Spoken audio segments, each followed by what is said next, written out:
Hey guys what's up, कैसे हैं आप सभी लोग। बहुत बहुत स्वागत है आप सबका आज के इस अमेजिंग से सेशन में। हम लोग कर रहे हैं MCQ Saturday. Yes, MCQ Saturday हम लोग यहां पर करने जा रहे हैं। बाकी सब्जेक्ट्स के लिए होगा एमसीक्यू सैटरडे। हमारा तो क्वांटिटेटिव एप्टीट्यूड है, हमारा तो मैथ्स, हमारा तो एमसीक्यू ही एमसीक्यू चलता रहता है। But what different, what is that something different that we gonna do today. तो हम लोग आज करेंगे आरटीपी। यस, आईसीएआई ने पिछले 3 अटेम्प्ट से क्वांटिटेटिव एप्टीट्यूड और इकोनॉमिक्स के लिए भी आरटीपीज निकालनी स्टार्ट कर दी हैं। तो अगर आप आईसीएआई की वेबसाइट पर जाओगे और वहां पर आप रिविजनरी टेस्ट पेपर्स पे जाओगे तो सितंबर 24, जनवरी 25 और अभी मई 25, ठीक है। तो सितंबर 24, जनवरी 25 और अभी मई 25, इन तीनों अटेम्प्ट्स के आईसीएआई ने आरटीपीज निकाली हैं। तो अभी मैं आप लोगों से के साथ आज जो डिस्कस करूंगा वो मई 25 वाली आरटीपी में डिस्कस करूंगा। एमसीक्यूज हो जाएंगे, सारे चैप्टर्स के भी मिक्स हो जाएंगे और हमारी इसी बहाने आरटीपी भी सॉल्व हो जाएगी। बाकी आप लोग यहां पर देख सकते हो India's most beloved CA team, that is the Baahubali team. इसको आप लोग यहां पर देख सकते हो। ये इंडिया की पहली वर्चुअल लाइब्रेरी है। इन क्यूआर कोड्स को आप स्कैन करोगे, आपको बहुत सारा मटेरियल मिल जाएगा। ये हम लोगों के कुछ बैचेस हैं जो अड्डा 24/7 के ऐप पर चल रहे हैं। ये टेस्ट सीरीज है मई सितंबर 25 के लिए, और ये आप एकाग्रता के सब्सक्रिप्शंस को यहां पर ले सकते हो अड्डा 24/7 की वेबसाइट पर जाके। मैं आप लोगों को बता देता हूं एकाग्रता का सब्सक्रिप्शन आप लोगों को कैसे लेना है। अड्डा 24/7 की वेबसाइट पर आप लोगों को आना होगा और यहां पर ऑल कोर्सेज पर करके एकाग्रता सीए फाउंडेशन पर क्लिक करना होगा। उसके बाद व्यू ऑल पर क्लिक करोगे, यहां पर आपके पास ऑप्शंस आ जाएंगे। आप चाहो तो इंडिविजुअली सब्जेक्ट वाइज किसी भी एजुकेटर की क्लासेस ले सकते हो, या आप महापैक प्रो ले सकते हो, जहां पर आपको सभी एजुकेटर्स की सारी क्लासेस, नई पुरानी सारा बैच आपको मिल रहा है और अनलिमिटेड वॉच टाइम के साथ मिलेगा फॉर 6 मंथ्स वैलिडिटी। यहां पर आपको hard copies of the books भी मिलेंगी और एक स्ट्रक्चर्ड टाइम टेबल को फॉलो करके आप क्वेश्चंस की प्रैक्टिस कर सकते हो, आप अपने एग्जाम की तैयारी कर सकते हो, राइट। तो I would recommend for you guys to go for Mahapack pro. बाकी अगर आप लोगों का मन है कि नहीं सर हमें तो इंडिविजुअली सब्सक्रिप्शन चाहिए, हमें सिर्फ अकाउंट्स का सब्सक्रिप्शन चाहिए, आपसे नहीं पड़ेगा हम भक्त, ठीक है, तो अगर आप ऐसे भी कर सकते हो। अगर आपका मन नहीं सर हम तो सिर्फ आप ही से पढ़ेंगे, हम तो सिर्फ आप ही से पढ़ेंगे, सिर्फ क्वांटिटेटिव एप्टीट्यूड पढ़ेंगे, आप वो भी कर सकते हो। आपका नहीं सर हम तो सिर्फ जतिन सर से पढ़ेंगे, तो आप सिर्फ इकोनॉमिक्स का भी सब्सक्रिप्शन ले सकते हो। या तो आप लॉ की क्वीन, लॉ इज लव, अब ये ऐसा हो गया, ये जेंजी वाला अब ये हो गया है कोरिया वाला, तो लॉ इज लव। अगर आपका मन है कि नहीं आप सिर्फ लॉ का सब्सक्रिप्शन लेना चाहते हो, आप लॉ का भी ले सकते हो। चॉइसेस सारी हैं, आप मतलब आपके पास ऑप्शन सारे हैं, चॉइस आपकी है, ठीक है। ऑलराइट। तो ऐसा लग रहा है बुढ़ापा ही आ गया है मुझे। अभी थोड़े दिनों बाद लाठी लेकर बैठना पड़ेगा। सर लाठी लेकर तो खड़े होते हैं, बैठता कौन है, मैं बैठूंगा भी। I will make a new trend anyway. तो पेपर 3 क्वांटिटेटिव एप्टीट्यूड मई 2025 की आरटीपी आईसीएआई ने इशू की है और इस आरटीपी को अब हम लोग यहां पर डिस्कस करने जा रहे हैं। तो एक एक क्वेश्चन करके हम लोग करेंगे। यहां पर मैंने इसका डुप्लीकेट बना लिया और यहां पर इसके सजेस्टेड आंसर्स खोल रखे, ठीक है, जिससे हम लोग आंसर्स को चेक करते रहेंगे और यहां पर मैं क्वेश्चंस को सॉल्व करता रहूंगा। तो सबसे पहला क्वेश्चन ये रहा आपके सामने। Alright, if arithmetic mean between the roots of a quadratic equation is 8 and geometric mean between them is 5, then the equation is, all right। तो arithmetic mean और geometric mean आपको एक quadratic equation के roots के बीच का दिया हुआ है। तो यहां पर मैं करता हूं, this is question number 1, this is question number 1, ठीक है। क्वाड्रेटिक इक्वेशन होती है ax² plus bx plus c is equal to 0। ये हमारी क्वाड्रेटिक इक्वेशन होती है। इसमें 2 रूट्स होती हैं, अल्फा और बीटा। अब यहां पर आपको दिया हुआ है कि दोनों रूट्स के बीच का जो अरिथमेटिक मीन है वो क्या है, वो 8 है। तो क्या मैं कह सकता हूं कि alpha plus beta divided by 2 is equal to 8 and hence alpha plus beta is equal to 16, और ये मेरी बन जाएगी इक्वेशन 1। क्या मैं बिल्कुल कह सकता हूं alpha plus beta is equal to 16? ये 16 अजीब सा दिख रहा है। Alpha plus beta is equal to 16 और ये मेरी बन जाएगी इक्वेशन 1। बिल्कुल सर आप बिल्कुल कह सकते हो, मैंने कह दिया, ठीक है। उसके बाद बोला है geometric mean between them is 5। तो इन दोनों इक्वेशंस के जो ये इक्वेशन की जो दोनों रूट्स हैं अल्फा और बीटा, इनके बीच का जो ज्योमेट्रिक मीन है वो क्या है, वो 5 है, ऑलराइट। तो क्या मैं कह सकता हूं अल्फा बीटा इसका square root is equal to 25? बिल्कुल सर आप कह सकते हो। तो alpha beta is equal to 25। अच्छा, इसको हम लोग फिर क्या करेंगे, इसको हम लोग स्क्वायर करेंगे ना, नहीं ज्योमेट्रिक मीन ऐसे ही तो निकलता है ना, ज्योमेट्रिक मीन ऐसे ही निकलता है। Geometric mean between them is 5, तो अल्फा इंटू बीटा इस पूरे का स्क्वायर रूट, यही इसका ज्योमेट्रिक मीन निकलेगा। तो इनका ज्योमेट्रिक मीन हो जाएगा 5। अब हम लोगों को अगर इसका स्क्वायर करना है तो फिर ये क्या हो जाएगा, अगर हमें इसका स्क्वायर करना है तो this will be alpha beta is equal to 5 square यानी 25। तो ये हमारी एक और इक्वेशन बन गई, alpha beta is equal to 25 and this is equation 2। I hope ये वाली बात आपको समझ में आ रही है। बेसिकली करना कुछ नहीं है, इसका भी स्क्वायर कर दो, इसका भी स्क्वायर कर दो, तो ये स्क्वायर रूट साइन को अगर आप स्क्वायर करोगे, स्क्वायर रूट साइन खत्म हो जाएगा और ये 5 का स्क्वायर हो जाएगा तो ये 25 हो जाएगा। ठीक है, ऐसे आया। तो अब आपके पास सम ऑफ रूट्स आ गया, आपके पास प्रोडक्ट ऑफ रूट्स आ गया। ओ माय गॉड, अगर आपके पास सम ऑफ रूट्स से प्रोडक्ट ऑफ रूट्स है तो इक्वेशन बनाना कौन सी बड़ी बात है। इक्वेशन आपकी कैसे बनेगी, इक्वेशन बनेगी x square minus sum of roots into x plus product of roots is equal to 0। तो x square minus sum of roots यानी 16x plus product of roots यानी 25 इज इक्वल टू 0। ये आपकी equation बन गई। I don't know आज writing को क्या हो रहा है, कुछ ज्यादा ही खराब आ रही है, बट कोई बात नहीं। X square minus 16x plus 25 is equal to 0, ये है आपका answer. Option B is your answer. अच्छा वाह, ऑप्शन बी और सी एकदम सेम दिए हुए हैं। तो अगर एग्जाम में आपके पास कुछ ऐसा आएगा तो आप इसको इस क्वेश्चन को छोड़ के आओगे, बिकॉज यू वोंट नो कि एग्जाम में ऑप्शन कौन सा वाला आपको मार्क करना है। बट खैर यहां पर तो हम लोगों ने ऑप्शन बी देख लिया, तो question number 1 is done. Alright, question number 2 देखते हैं। Roots of this equation are alpha and beta. The value of alpha beta raised to the power minus 1 plus beta alpha raised to the power minus 1 is. तो okay. तो what is question number 2? Question number 2 हम लोगों के पास है 2x plus 3x 2x square plus 3x plus 7 is equal to 0. 2x square plus 3x plus 7 is equal to 0. ये equation है। तो a is 2, b is 3, c is 7. Alpha plus beta is equal to minus b by a यानी minus 3 by 2 and alpha beta is equal to c by a यानी 7 by 2। ठीक है, alpha beta आ गया हमारे पास 7 by 2। अच्छा, हम लोगों को वैल्यू निकालनी है alpha beta raise to the power minus 1। हमें जो वैल्यू निकालनी है वो वैल्यू हम लोगों को निकालनी है alpha beta raise to the power minus 1 यानी alpha beta raise to the power minus 1 और plus beta alpha raise to the power minus 1 plus beta alpha raise to the power minus 1। ठीक है, तो this will be alpha upon beta plus beta upon alpha. ये हम लोगों को यहां पर वैल्यू निकालनी है। ठीक है भाई, तो हम लोग एक काम ये कर सकते हैं कि इसको ऐसे कर दो, अल्फा बीटा मल्टीप्लाई कर दिया, फिर बीटा तो यहां पर है ही तो अल्फा, तो ये हो जाएगा ऊपर अल्फा स्क्वायर प्लस यहां पर अल्फा तो है ही तो ये हो जाएगा ऊपर बीटा स्क्वायर। तो ये आ गया आपके पास alpha square plus beta square. इसमें आप एक काम कर सकते हो, alpha square plus beta square तो है ही, यहां पर आप प्लस 2 अल्फा बीटा कर दीजिए, माइनस 2 अल्फा बीटा कर दीजिए, होल डिवाइडेड बाय आप अल्फा बीटा कर दीजिए। ठीक है, उसके बाद अब ये आपके पास क्या आ जाएगा, इसको आप लोग कंबाइन कर सकते हो, तो ये हो जाएगा alpha plus beta whole square. ये हो गया alpha plus beta whole square और फिर minus 2 alpha beta whole divided by alpha beta, ये आ गया। अब आप वैल्यूज पुट कर दो, अल्फा प्लस बीटा की वैल्यू है -3/2, अल्फा प्लस बीटा की वैल्यू है -3/2, इसका होल स्क्वायर कर दीजिए, -2 इंटू अल्फा बीटा की वैल्यू क्या है 7/2, अल्फा बीटा की वैल्यू है 7/2 and divided by alpha beta is 7/2। ठीक है, अल्फा बीटा इज 7/2। इसको आप लोग सॉल्व करोगे, आपका आंसर आ जाएगा। लेट्स सी आपका आंसर क्या आता है। तो यू हैव 7/2 m प्लस, तो 3.5 है, इसको नीचे हम लोग याद रख लेंगे। तो 2 into 7/2 is equal to m plus -3/2 into is equal to minus MRC divided by 3.5 and your answer comes to -1.3571 -1.3571। ये आपका आंसर आता है। हम लोग ऑप्शंस ट्राई करेंगे, तो ऑप्शन 2 तो नहीं हो सकता, 3 ये भी नहीं हो सकता, 7/2 ये भी नहीं हो सकता। ये हो सकता है क्या, -19/14 -19/14 -1.3571 -1.3571। हमारे हिसाब से ऑप्शन डी इसका करेक्ट आंसर होना चाहिए। एक बार ऑप्शंस को एक बार आंसर देखते हैं। ऑप्शन डी ही इसका क्वेश्चन नंबर 2 का करेक्ट आंसर ऑप्शन डी है। तो ये वाला क्वेश्चन भी हमारा सही हो चुका है। आप लोग फटाफट से वीडियो को लाइक करेंगे अगर आपने वीडियो को लाइक नहीं किया है तो। Let's move on to the next question. If p by q is -2/3 then the value of 2p plus q upon 2p minus q is very simple question, extremely simple question. इसमें आपको कुछ नहीं करना है, आपको दिया हुआ है p by q is equal to -2/3, p by q is equal to -2/3। आप इससे बस ये इन्फ्रेंस ले सकते हो कि p की वैल्यू है -2 और q की वैल्यू है 3। उसके बाद आपसे कहे 2p plus q upon 2p minus q को सॉल्व करो, 2p plus q upon 2p minus q को सॉल्व करो। तो 2 into -2 plus 3 upon 2 into -2 minus 3, इसको आप लोगों को सॉल्व करना है।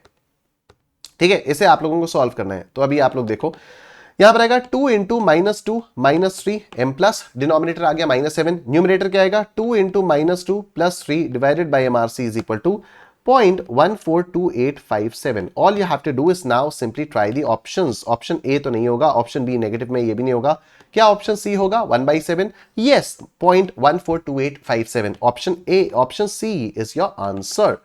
और अगर ऑप्शन सी आंसर है तो क्वेश्चन नंबर 3 का आंसर एक बार हम लोग चेक करेंगे। क्वेश्चन नंबर 3 का आंसर आ गया ऑप्शन सी, तो yes, option C is your answer.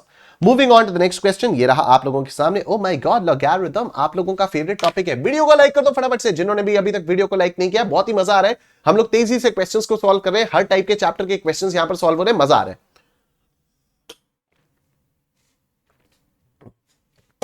तो आप लोगों ने अगर वीडियो को लाइक नहीं किया, आप लोग फटाफट से वीडियो को लाइक करो। Let's look at this question now. Question number 4 हम लोग यहां पर देखते हैं। Question number 4, find the value of log square root of root 25 log square root of root 25 base 10 minus log 2 cube base 10 plus log 4 square base 10 and this whole is raised to the power x and this whole thing is raised to the power x।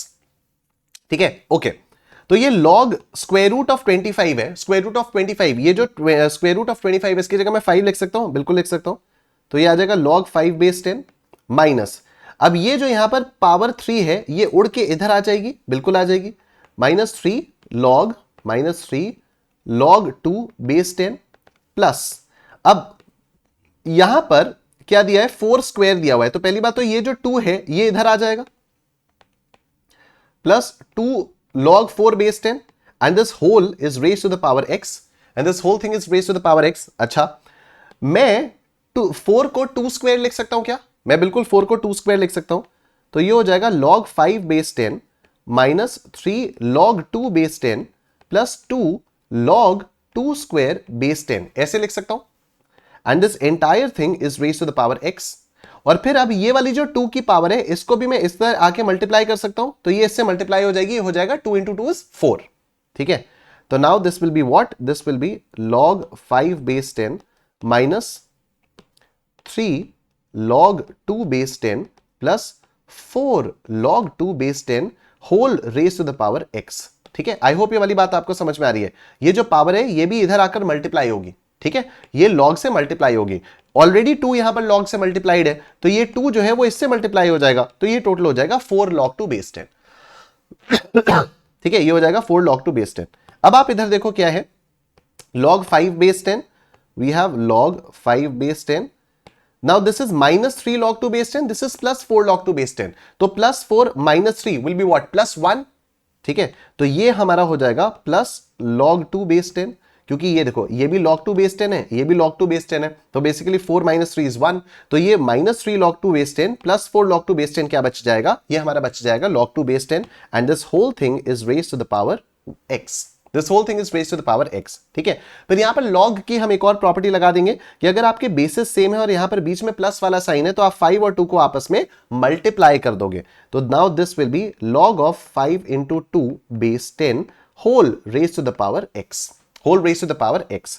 तो ये हो जाएगा log 10 base 10 whole raise to the power x and log 10 base 10 क्या हो जाएगा, 1 हो जाएगा। जब बेस और नंबर सेम है तो दिस विल बी 1, तो this will be 1 raise to the power x and the final answer will be 1 because 1 raise to the power anything is always equal to 1। ठीक है, तो इसका आंसर आ जाएगा 1, option C is your answer. Question number 4 का answer आ जाएगा option C. बहुत बढ़िया, जिन्होंने भी वीडियो को लाइक नहीं किया है अभी फटाफट से वीडियो लाइक कर दो, जिन्होंने भी वीडियो को लाइक नहीं किया है अभी फटाफट से वीडियो लाइक कर दो। हमरा समंदर तू भी तो बन, तू है उड़ती पतंग, मैं हूं जोगी मलंग, इस मर्द की तू इकलौती पसंद, मत कर ये जतन, न दिखा तू बदन।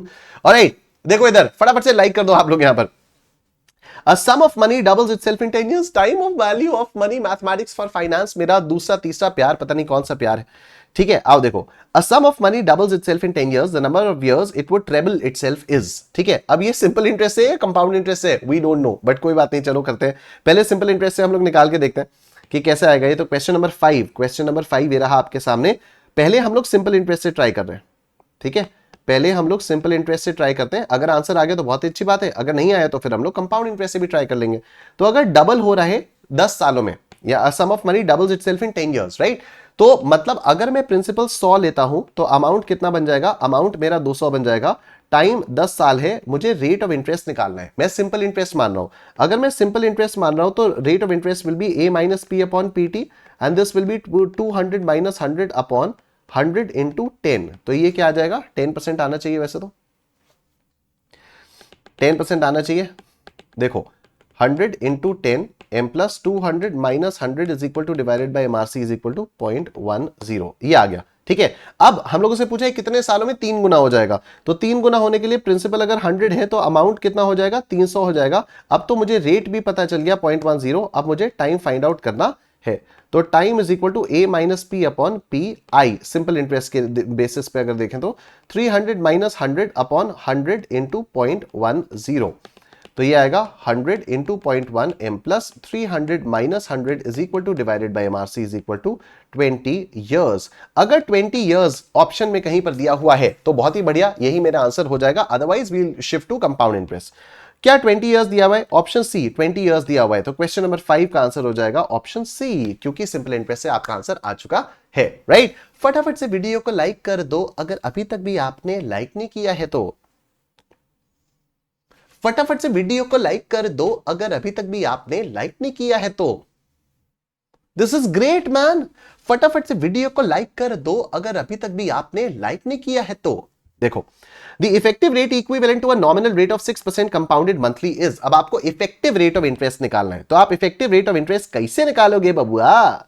इफेक्टिव रेट ऑफ इंटरेस्ट का फॉर्मूला होता है 1 plus I by knock P raise to the power T into knock P minus 1, और यहां पर हम लोग करेंगे 1 plus what is I, I is 6% यानी 0.06 डिवाइडेड बाय कंपाउंडेड मंथली है मतलब knock P is equal to 12, तो knock P is equal to 12 raise to the power T, time हमेशा 1 होगा, डिवाइड इंटू 12 माइनस 1, ये आपका इफेक्टिव रेट ऑफ इंटरेस्ट निकल कर आएगा। आपको पता है आएगा में कितनी बार आएगा 0.06 divided by 12 plus 1 into power 2 3 4 5 6 7 8 9 10 11 12 minus 1, ये रहा आपका आंसर। इंटू 100 कर देंगे तो परसेंटेज में आ जाएगा 6.17%, 6.17% या 6.16%, whatever. Option B is your answer. Question number 6 का आंसर है ऑप्शन बी, ये भी हम लोगों का यहां पर हो गया। फटाफट से वीडियो को लाइक कर दो अगर अभी तक भी आपने लाइक नहीं किया है तो, ठीक है।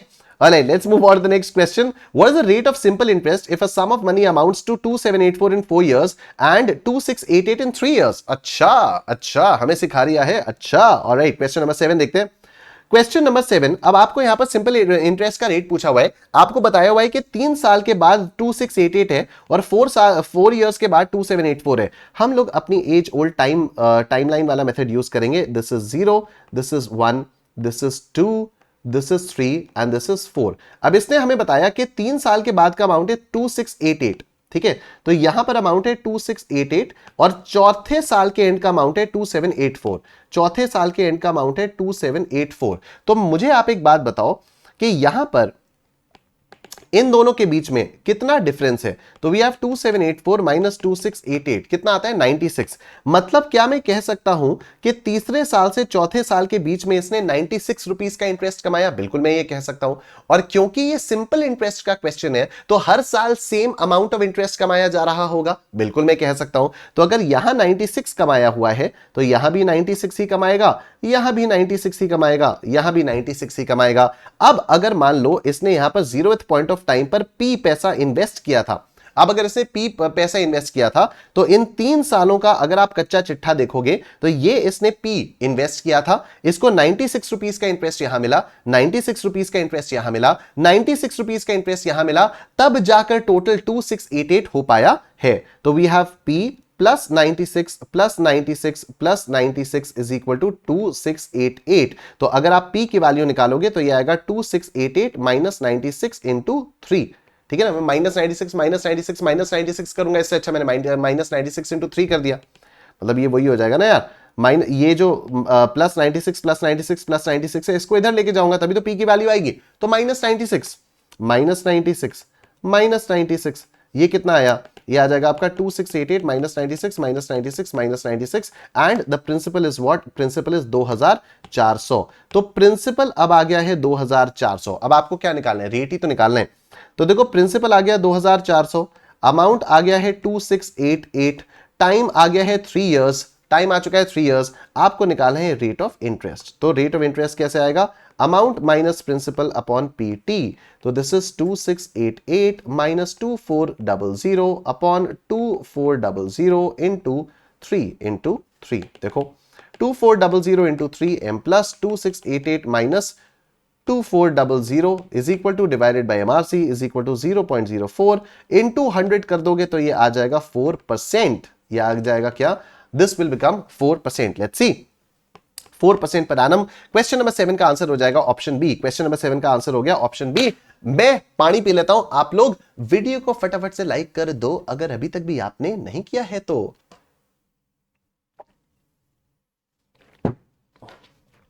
ठीक है, गर्मियों का मौसम आ चुका है.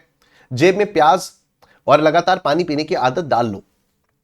क्वेश्चन नंबर 8 देखो. A building contractor needs 3 helpers and 10 men apply. In how many ways can these selections take place? अच्छा, एक कॉन्ट्रैक्टर को 3 लोग चाहिए और 10 लोगों ने कहा मुझे ले लो मुझे ले लो मुझे ले लो. अब उनमें से वो किसी को भी 3 लोगों को चूज करेगा. ठीक है, तो 10 में से 3 लोगों को उसको सेलेक्ट करना होगा. अब सिलेक्शन कैसे हो सकता है? सिलेक्शन आपका हो सकता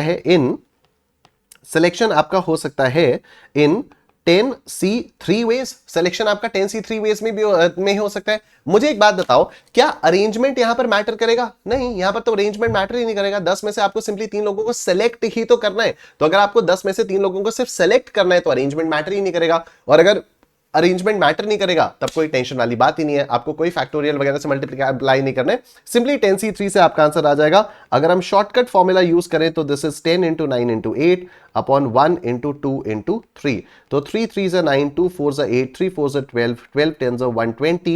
The correct answer is 120. The correct answer is option D. तो क्वेश्चन नंबर 8 का आंसर हो जाएगा option D.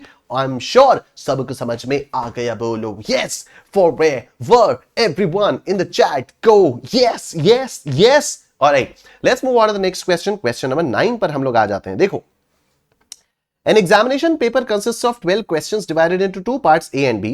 Part A contains 7 questions and Part B contains 5 questions. A candidate is required to attempt 8 questions, selecting at least 3 from each part. In how many maximum ways can the candidate select the questions? बहुत ही शानदार, प्यारा, जानदार question. इसको हम लोग table बनाकर solve करेंगे. अरे तुम मत झिलो यार, तुम मत हिला करो यार. तुम यार मतलब यार एकदम यार मतलब यार हद कर दियो यार. ऑलराइट, तो अभी हम लोगों के पास यहां पर आएगा case, Part A, Part B, calculation and total.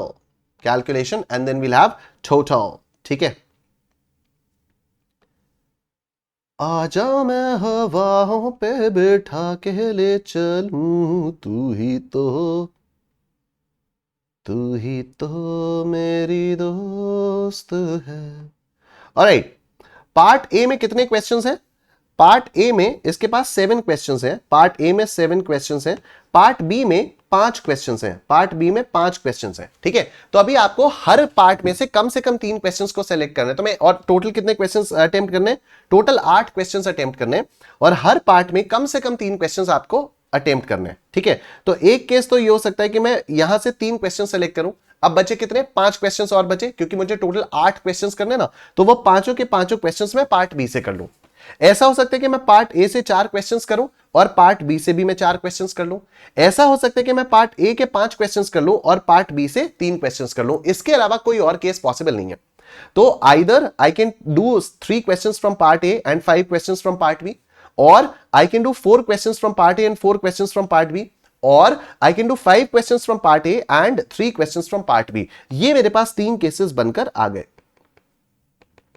ठीक है, ये मेरे पास 3 केसेस बनकर आ गए. इन 3 केसेस के अलावा और कुछ नहीं हो सकता. तो अब देखो, 7 में से 3 क्वेश्चंस को आपको सेलेक्ट करना है, तो this will happen in 7C3 ways, and 5 में से 5 क्वेश्चंस आपको सेलेक्ट करना है, तो this will happen in 5C5 ways. ठीक है, इधर देखो, 7 में से 4 क्वेश्चंस को आपको सेलेक्ट करना है, तो this will happen in 7C4 ways, and आपको इधर 5 में से 4 क्वेश्चंस को सेलेक्ट करना है, तो this will happen in 5C4 ways. फिर आपको इधर 7 में से 5 क्वेश्चंस को सेलेक्ट करना है, तो this will happen in 7C5 ways, and आपको इधर 5 में से 3 क्वेश्चंस को सेलेक्ट करना है, तो this will happen in 5C3 ways. अब आप इसको सॉल्व करोगे तो what is 7C3? 7 into 6 into 5 by 1 by 2 by 3 into what is 5C5? 5C5 is 1, तो ये आ जाएगा आपका 35. इसको मैंने कर दिया m प्लस. फिर आप देखो 7C4, 7 into 6 into 5 into 4 by 1 by 2 by 3 by 4, ये आ गया. Then 5C4, 5C4 is nothing but 5C1 and 5C1 is nothing but 5, ये आ गया m प्लस, तो ये आ गया आपका 175. उसके बाद 7c5, 7c5 is nothing but 7c2, right? तो 7 इंटू 6 बाई 1 बाई 2 ये आ गया, into 5c3, 5c3 is nothing but 5c2, या 5c3 is nothing but 5c2, yes. तो इंटू 5 इंटू 4 बाई 1 बाई 2, ये कितना आया? ये आ गया 210 m प्लस, ये आ गया 210 m प्लस। तो अब आप टोटल कर लोगे तो ये आ जाएगा 420। बताइए नंबर भी आया तो कैसा आया? 420, ठीक है? तो this will be 420,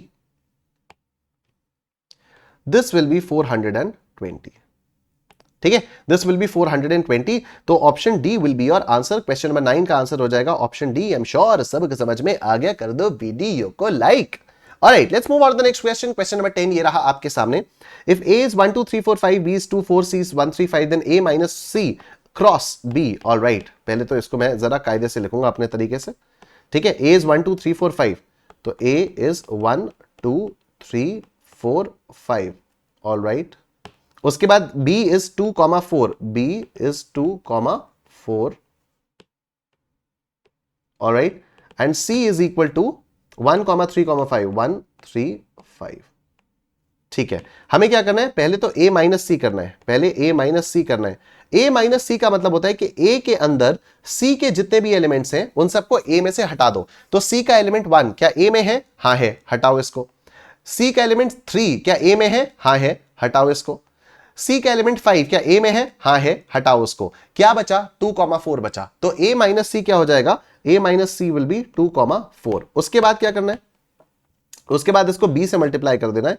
B is equal to 2,4। अरे भाई साहब, तो A minus C cross B will be equal to क्या हो जाएगा? ये 2,2 2,4 और फिर 4,2 4,4, ठीक है? तो हर एलिमेंट का हर एलिमेंट के साथ पेयर बनेगा।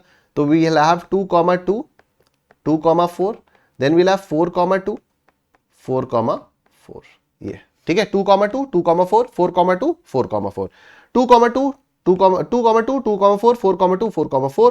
Option D is your answer. Question number 10 का आंसर हो जाएगा ऑप्शन डी। वीडियो को लाइक कर दो, वीडियो को लाइक कर दो। ऑलराइट, नेक्स्ट क्वेश्चन ये रहा आपके सामने। If f is a function from R to R defined by f of x is equal to 10x minus 7, and if gx is equal to f inverse of x, then gx is equal to, वाह क्या तरीका है पूछने का inverse of a function. Directly ये नहीं बोल सकता था कि f का इनवर्स निकाल दो, घुमा फिरा के पूछा कि देखो gx जो है ना वो f of x का इनवर्स है, तो बताओ gx क्या है? क्या है? चलो कोई नहीं, इनवर्स निकालना कौन सी बड़ी बात है, simple, it's a simple 3 step process, 1 2 3 alright. तो क्वेश्चन नंबर 11 देखो, f of x is 10x minus 7, f of x is 10x minus 7, ठीक है? हम लोगों को स्टेप 1 में क्या करना होता था? स्टेप 1 हमारे पास होता था कि आप f of x की जगह y पुट करो, y is equal to 10x minus 7, आप ये कर दो। स्टेप 2 क्या होता था? स्टेप 2 ये होता था कि x वाले टर्म को LHS में ले आओ, बाकी सब कुछ RHS में ले आओ। तो this will B 10x minus 7 is equal to y, तो this will B 10x is equal to y plus 7, this will be x is equal to y plus 7 whole divided by 10. And what used to be our step 3? Step 3 हमारे पास ये होता था कि आप x की जगह पर f inverse of x replace कर दो, f inverse of x कर दो, और यहां पर RHS में y की जगह पर x कर दो। तो this will be x plus 7 upon 10. तो inverse of a function will be x plus 7 upon 10. x plus 7 upon 10, option C is your answer. Option C is your answer. Question number 11 का answer आ जाएगा option C. I am sure सबको समझ में आ गया। कर दो वीडियो को like. Next question, question number 12। हाँ, कैलकुलस, कैलकुलस नहीं करेंगे। अच्छा, बाय द वे, अगर कोई यहां पर नया है तो आप लोगों को लगेगा अरे कैलकुलस क्यों नहीं कर, कैलकुलस।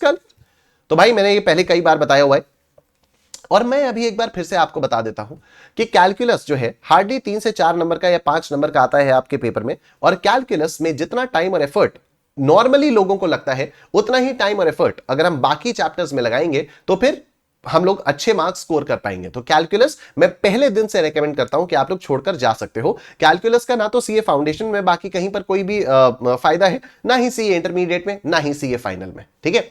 बाकी और मैक्सिमम स्टूडेंट्स क्योंकि नॉन मैथ स्टूडेंट्स होते हैं, कॉमर्स वाले स्टूडेंट्स होते हैं, तो फिर उन लोगों को कैलकुलस समझने में दिक्कत आती है। ठीक है, इसलिए मैं रेकमेंड करता हूं भाई कैलकुलस छोड़ो। कैलकुलस में जितना टाइम और एफर्ट कम से कम 15-20 घंटे जितने कैलकुलस में देने वाले थे उतने ही 15-20 घंटे बाकी चैप्टर्स में दे दो, बढ़िया हो जाएगा। ठीक है, हार्डली 4 से 5 नंबर के क्वेश्चंस आते हैं कैलकुलस में, तो कैलकुलस के क्वेश्चंस हम लोग यहां पर नहीं कर रहे हैं। क्वेश्चन नंबर 12 कैलकुलस का है, नहीं करेंगे। क्वेश्चन नंबर 13 कैलकुलस का है, नहीं करेंगे। क्वेश्चन नंबर 14 कैलकुलस का है, नहीं करेंगे। क्वेश्चन नंबर 15 कैलकुलस का है, नहीं करेंगे। क्वेश्चन नंबर 16 नंबर सीरीज का आ गया, बिल्कुल करेंगे। ठीक है, मतलब ये कोडिंग डिकोडिंग का आ गया। क्वेश्चन नंबर 16, आओ क्वेश्चन नंबर 16 करते हैं। ये रहा question number 16, let's see. In a certain code language, clock is coded as 75276. All right, CLOCK क्या है? 75276. 75276. And Earth is coded as EARTH. Earth का कोड क्या है? Earth का कोड है 83491. 83491. ठीक है, तो कोड का कोड क्या होगा? COAT. तो C बोले तो 7, O बोले तो 2, A बोले तो 3, T बोले तो 9. 7239 is your answer. 7239 is your answer. 7239, 7239. Option B is your answer. I'm sure सबको समझ में आ रहा है। कर दो वीडियो को like. Alright, find the missing term of the series 2, 7, 16, 29, dash 67, 92. Alright, let's see. Question number 17 देखते हैं। Question number 17, 2, 7, 16, 2, 7, 16, 29, 29, x, 67, 2, 67, and then we have 92, 92. तो देखो 7 minus 2 कितना आ जाएगा? 5 आ जाएगा। 16 minus 7 कितना आएगा? Let's see. 16 minus 7 कितना आएगा? 16 minus 7, this will be 9. Okay. 29 minus 16 कितना आएगा? 13. All right. x minus 29 मालूम नहीं, 67 minus x मालूम नहीं, 92 minus 67 कितना आएगा? 92 minus 67 ये आएगा 25। आहा, मुझे कुछ तो पैटर्न समझ में आ रहा है। पैटर्न ये समझ में आ रहा है कि जो डिफरेंस है ये 5 + 4 is 9, 9 + 4 is 13। ठीक है, तो मुझे ऐसा लग रहा है कि जो डिफरेंसेस के बीच के डिफरेंसेस है ना वो 4-4 है। तो जैसे इस पैटर्न के हिसाब से जो यहां पर आना चाहिए वो आना चाहिए 13 + 4 यानी 17 + 4 करके 17, और यहां आना चाहिए 17 + 4 यानी 21। यहां डिफरेंस आना चाहिए 21, और फिर ये आ जाएगा 21 + 4 यानी 25। तो अभी तक तो ये मैच कर रहा है। ठीक है, मतलब x - 29 should be equal to 17। ठीक है, हम लोग यहां पर ये जो डिफरेंसेस कर रहे हैं ये यही तो है, this term minus this term is equal to this. तो we have x - 29 is equal to 17। तो ये हो जाएगा x is equal to 17 + 29। x is equal to 17 + 29, ये आ गया आपका 46। अगर मैं x की जगह पर 46 पुट कर देता हूं तो मेरा काम बन जाएगा। अगर मैं x की जगह पर 46 पुट कर देता हूं तो मेरा काम बन जाएगा। अब आप देखो, क्या 67 - 46 21 आ रहा है? लेट्स सी, क्या 67 - 46, क्या 67 - 46 21 आ रहा है? ओह ये, तो ये हमारा आंसर यहां पर चलकर आ गया है। मतलब खुद से क्या ही चल के आएगा, मैं ही चलवा के लेके आया हूं इसको। तो क्वेश्चन नंबर 17 का आंसर हो जाएगा ऑप्शन बी। क्वेश्चन नंबर 17 का भी आंसर हो जाएगा ऑप्शन बी। नेक्स्ट क्वेश्चन देखो, in a certain language mention is written as the code of mystify is. ये हम लोगों को फाइंड आउट करना है। Question number 18, let's see. Question number 18, तो मेंशन MENTION, NFOUJPO, NFOUJPO। तो M + 1 is N, E + 1 is F, N + 1 is O, T + 1 is U, I + 1 is J, O + 1 is P, N + 1 is O। Oh my God! तो सारे के सारे terms +1 करके आए, तो mystify का कोड क्या होगा? MYSTIFY। M + 1 is N, Y + 1 is Z, S + 1 is T, T + 1 is U, I + 1 is J, F + 1 is G, E, F, G, S, Y + 1 is Z. It will be NZTUJGZ. NZTUJGZ. Option A is your answer. कर दो video को like. ठीक है, alright, next question, question number 19 देखो। Anil started walking 5 kilometres towards north. Anil started walking 5 kilometres towards north. बहुत ही अच्छी बात है अनिल भाई, चलो चलो अनिल तुम चलते रहो, हम तुम्हारे साथ हैं। 5 kilometers towards north. Then he turned left and walked 3 kilometers. फिर ये बाएं मुड़ गए 3 किलोमीटर चला. ओके अनिल भाई, चलो चलो हम तुम्हारे साथ हैं. उसके बाद again he turn left and walked 5 kilometres. फिर से 5 किलोमीटर चला ये लेफ्ट मुड़ के. ओके चलते रहो अनिल भाई, हम तुम्हारे साथ हैं. Alright. Then the total number of kilometre. अरे पागल हो गए हो क्या?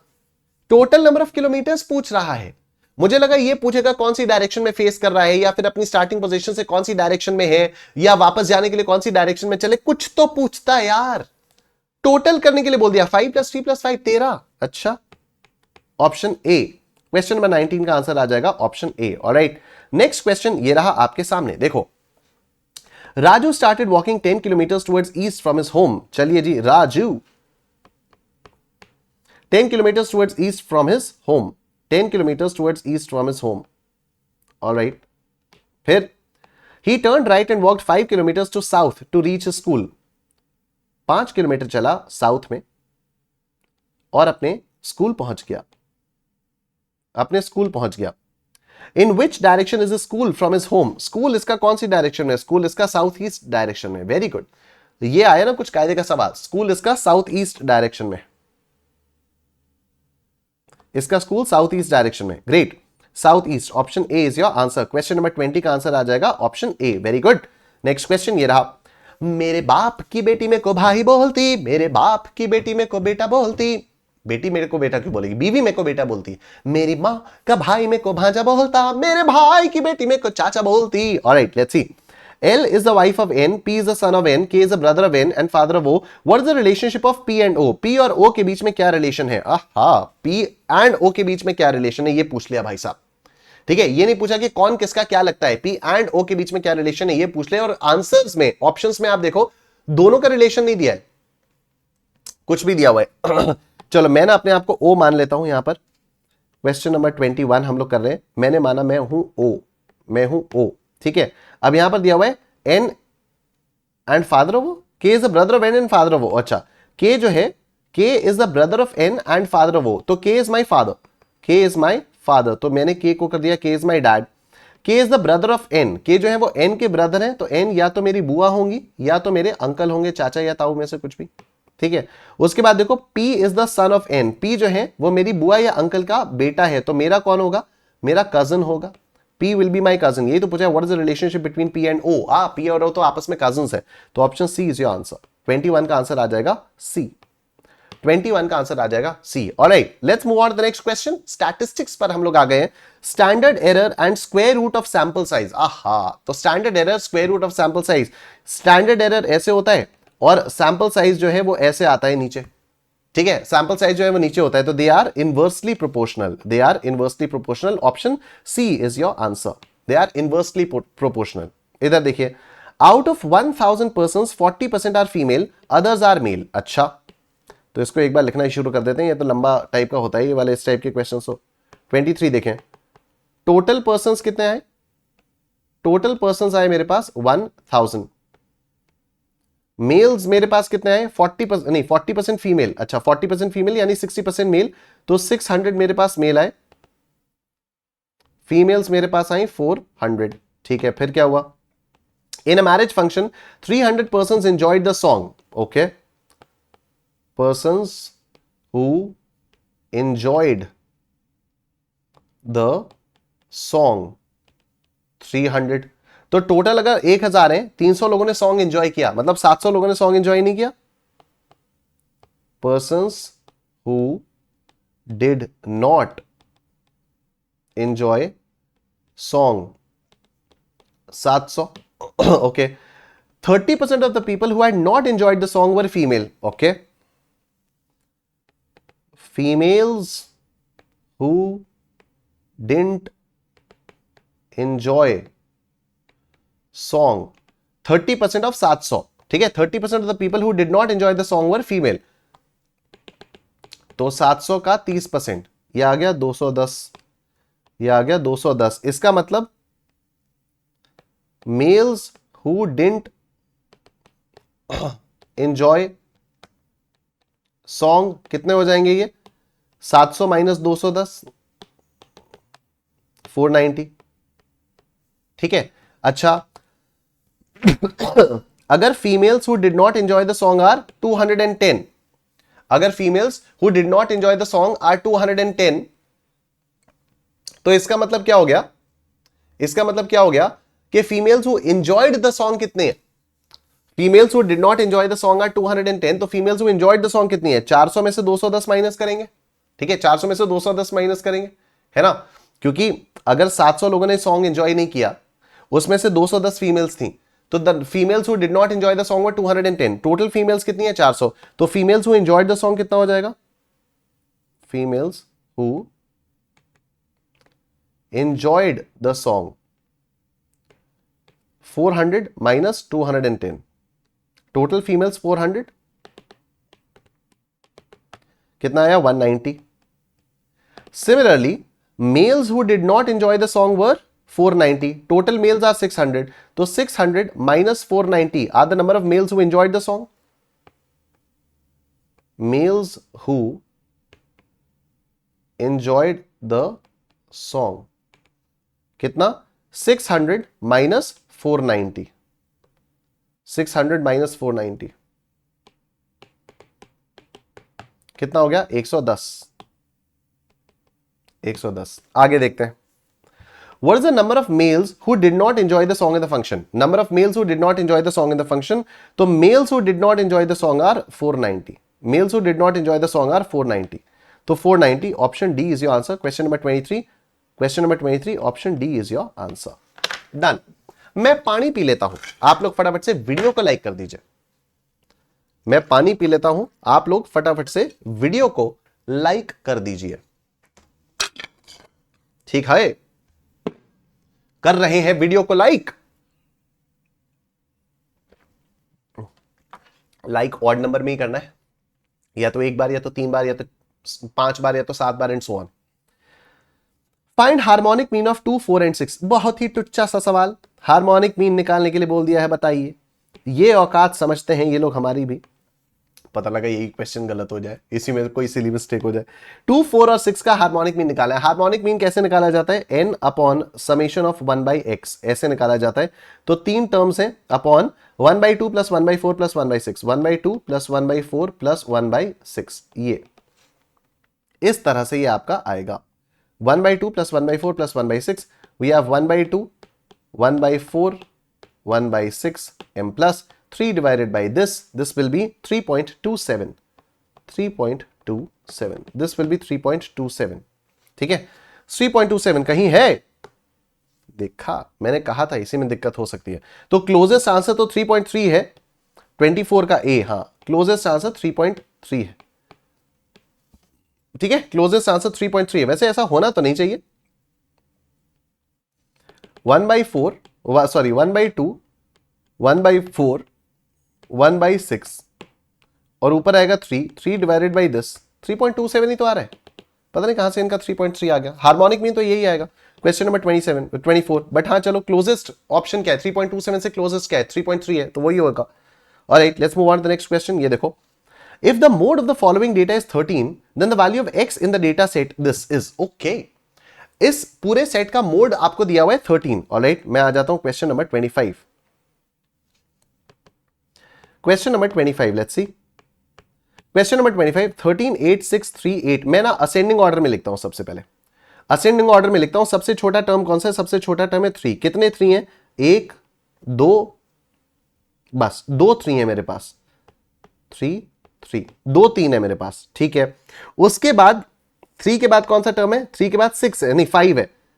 5, एक 5 है मेरे पास. ऑलराइट, एक 5 है मेरे पास. फिर एक 6 ये रहा, एक 6 है मेरे पास. Alright, this 1 6. देन 7 कितने हैं, 7 भी एक ही है, 5 भी एक ही है ना. 7 भी मेरे ख्याल से एक ही है. यस, 7 भी मेरे पास एक ही है. उसके बाद 8 कितने हैं, 1 2 3. मेरे पास 8 3 है, 1 2 3, 3 8 है मेरे पास. उसके बाद 8 के बाद सीधा मेरे पास 13 है, और ये 2x प्लस 3 वाला टर्म है. ऑलराइट, तो 13 मेरे पास अभी कितने हैं, 13 है, 1 2 और 3. मेरे पास टोटल 13 है. अब सुनो मेरी बात, यहां पर बताया हुआ है कि 13 जो है वो मोड है. मोड का मतलब क्या होता है, highest occurring observation in the series. जो जितनी ज्यादा बार अकर करेगा वही उस सीरीज का मोड हो जाएगा. अब यहां पर सबसे ज्यादा बार अभी तक तो 8 अकर कर रहा है 3 बार, और अगर हम लोग देखें तो 13 13 13 13 भी जो है वो 3 बार अकर कर रहा है। तो अगर मान लो 13 मोड है तो 13 को नंबर ऑफ टाइम्स के 8 अपीयर कर रहा है। देखो अगर मान लो 13 और 8 दोनों 3-3 बार अपीयर कर रहे होते तो दोनों मोड्स होते, दोनों मोड्स होते हैं। लेकिन क्वेश्चन ने ये तो नहीं बोला है कि दोनों के दोनों मोड्स हैं, क्वेश्चन ने कहा 13 मोड है, मतलब 13 जो है वो डेफिनेटली 8 से तो ज्यादा बार अकर करेगा ही करेगा। 3 बार 13 अकर करता हुआ तो हम लोगों को सीरीज में दिखाई ही दे रहा है, ठीक है ना। 3 बार अकर करता हुआ 13 हम लोगों को यहां पर सीरीज में दिखाई ही दे रहा है। तो अगर 3 बार हम लोगों को 13 अकर करता हुआ दिखाई दे रहा है, ये रहा 1 2 और 3, तो अगर मुझे 3 बार 13 अकर करते हुए दिखाई दे ही रहा है और 13 को 3 से ज्यादा बार अकर होना है, इसका मतलब क्या है कि जो 2x + 3 है ये फाइनली क्या बनेगा, ये फाइनली 13 बनेगा, ठीक है, ये फाइनली 13 बनेगा। तो यहां पर 2x + 3 जो है ये फाइनली 13 बनेगा। 2x + 3 इज इक्वल टू 13, तो 2x इज इक्वल टू 13 - 3, तो 2x इज इक्वल टू 10, तो x is equal to 5। x की वैल्यू क्या आ जाएगी, x की वैल्यू आ जाएगी 5।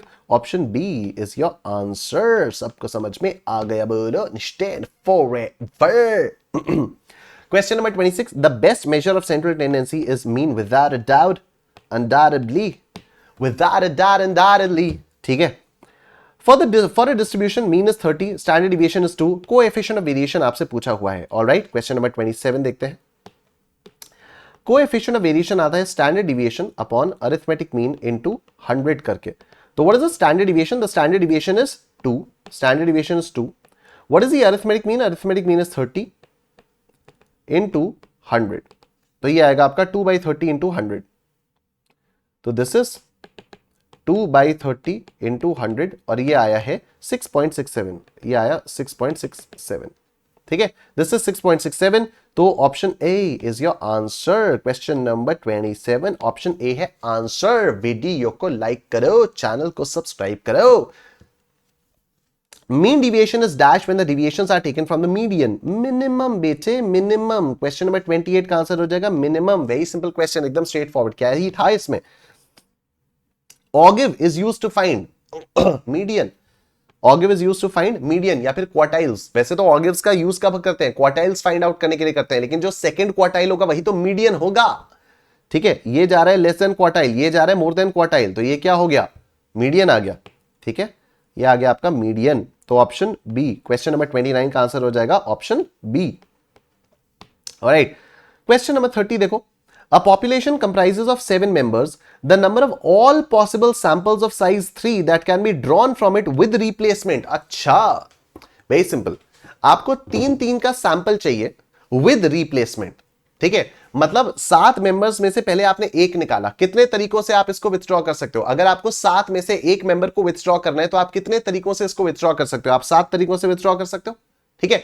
फिर आपने ये वाला मेंबर वापस फेंक दिया, फिर आप दूसरी बार उठा रहे हो, विद रिप्लेसमेंट है ना, विद रिप्लेसमेंट है। तो विद रिप्लेसमेंट का मतलब क्या हो गया, आपने एक बार चीज को ड्रॉ किया, उसके बाद आपने वापस फेंक दिया। आपने एक बार चीज ड्रॉ की, उसके बाद आपने उसको वापस डाल दिया। तो आपने एक बार एक मेंबर ड्रॉ किया, कितने तरीकों से आप ड्रॉ कर सकते हो, 7 तरीकों से आप ड्रॉ कर सकते हो। एक बार आपने ड्रॉ किया, उसके बाद आपने इस मेंबर को दोबारा फेंक दिया। अब उसके बाद अब दोबारा आप कितने तरीकों से ड्रॉ कर सकते हो, एक बार फिर से 7 लोग हो गए ना भाई। It's very simple. आपके पास 7 मेंबर्स थे, ठीक है, आपके पास 7 मेंबर्स थे, M1 M2 M3 M4 M5 M6 M7। आपको इन 7 में से किसी भी एक को निकालना था। लेट्स से आपने M1 को पिक कर लिया, लेकिन कितने तरीकों से आप निकाल सकते हो, you can either choose M1 और M2 और M3 और M4 और M5 और M6 और M7। तो you can choose these by in 7 ways. Suppose आपने M1 को निकाल लिया, अब ऐसा नहीं है कि आपके पास 6 ही बचे, क्योंकि यहां पर क्वेश्चन में लिखा हुआ है विद रिप्लेसमेंट। विद रिप्लेसमेंट का मतलब है आपने एक बार चूज किया, अब आपने इसको वापस यहां पर डाल दिया। तो आपने एक बार बाहर निकाल के जब वापस डाल दिया, तो अब फिर से 7 बच गए, फिर से आपको एक निकालना है। अगेन यू हैव 7 चॉइसेस, फिर से आप 7 बार निकाल सकते हो। फिर से आपने उसको वापस डाल दिया, फिर आपके पास 7 बच गए, फिर आपको एक निकालना है, फिर 7 बार निकाल सकते हो। 7 × 7 × 7, 7 क्यूब,